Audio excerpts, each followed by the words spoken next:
Right now, as you watch this video, your brain is lying to you, and you have absolutely no idea it's happening. According to research from 2026, the average person lies to themselves between 40 and 60 times per day. That's once every 16 minutes you're awake. But here's what makes this terrifying. These aren't conscious lies. Your brain is doing this automatically, without your permission, every single moment. So why does your mind actively distort reality? Why would evolution design us to deceive ourselves? The answer is far more complex than you think. Stay with me, because by the end of this video, you'll understand exactly how your brain manipulates you, and more importantly, how to fight back. Let's start with the most uncomfortable truth. Your brain doesn't actually want you to see reality as it is. Scientists call this the protection paradox. Your mind has one primary job: keep you psychologically safe and functioning.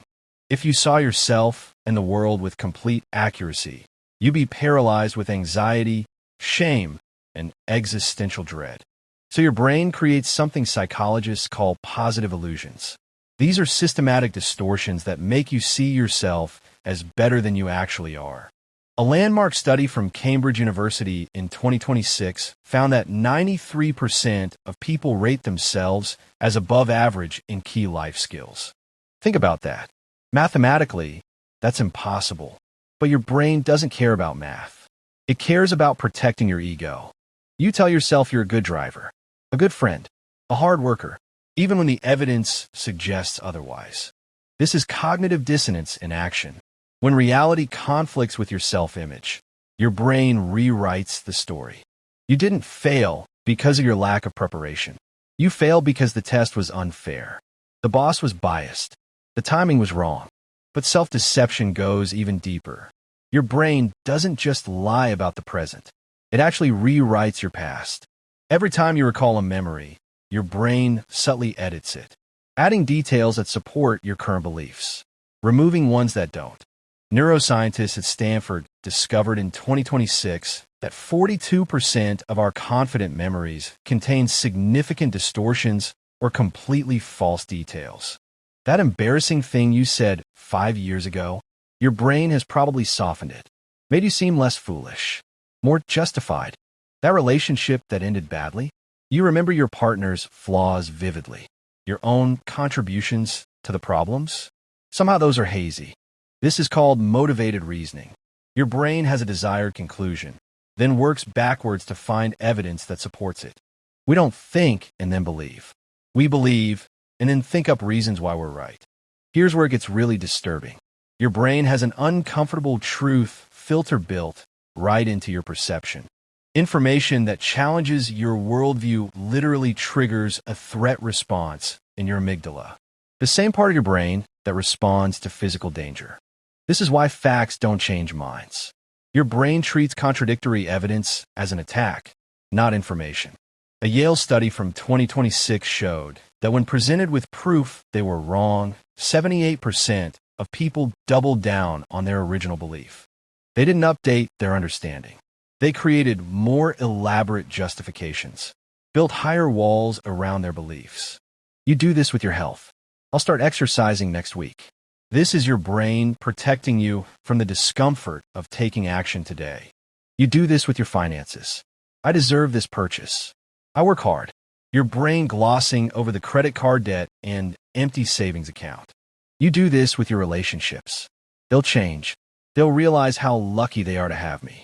Your brain refusing to see patterns. The lies we tell ourselves aren't random.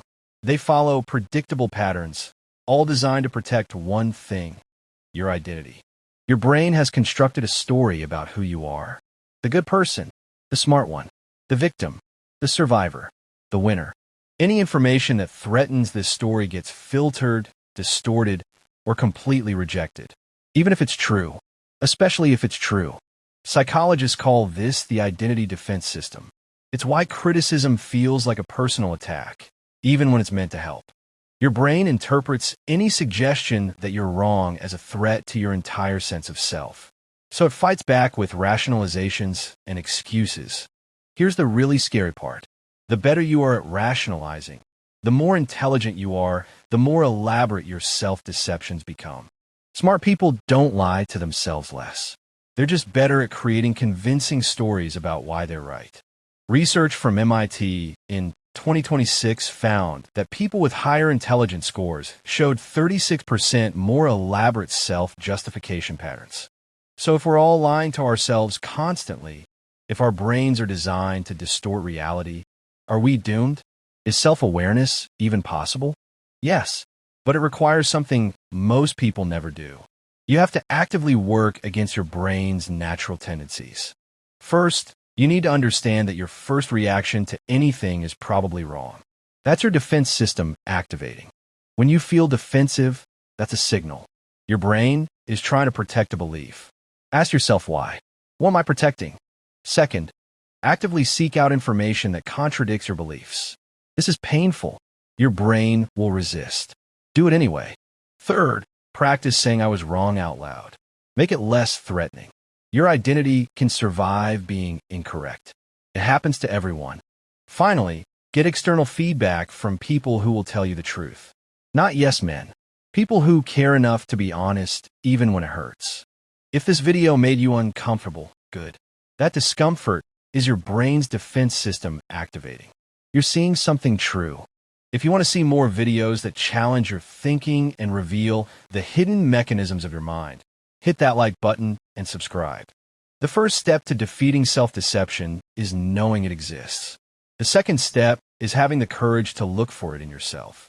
That's where real growth begins.